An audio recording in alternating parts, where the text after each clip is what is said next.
পাপা আসসালামু আলাইকুম। আজকে আমার এক ফ্রেন্ডের বাসার সামনে আসছি। আসলে তার তার রুমের সামনে খুব সুন্দর একটা গার্ডেন বানাইছে। মোটামুটি সব কিছুই আছে এখানে বলা যায়। মরিচ থেকে শুরু করে ওইটা পুঁই শাক, ওইটা ঢেঁড়স, এগুলো হলো মূলা, আর এখানে পালং শাকও আছে, আর মরিচ তো আছেই। সবচেয়ে আকর্ষণীয় হচ্ছে এই চেরি টমেটো, এগুলো খুবই সুন্দর।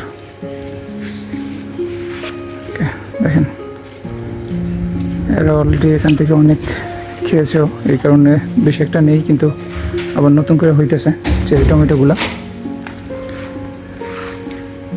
দেখেন, তো ভাবতেছি এইবার এখান থেকে 2-3টা পাকা টমেটো নিয়ে যাবো দেশে, যেন এটার বীজ বানাতে পারি। আমরা কিছু মূলা অলরেডি এইমাত্র উঠাইছি ওখান থেকে, আর এগুলো শাক রান্না করব।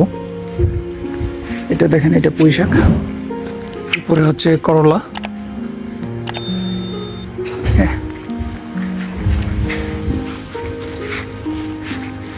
এখানে মোটামুটি অনেকগুলোই আছে।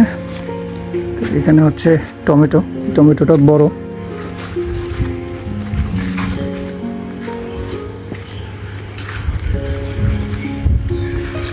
মোটামুটি ভালো টমেটো হয়েছে এটাতে। সেটা লাল শাক আছে। ভালো থাকবেন, সুস্থ থাকবেন। আল্লাহ হাফেজ।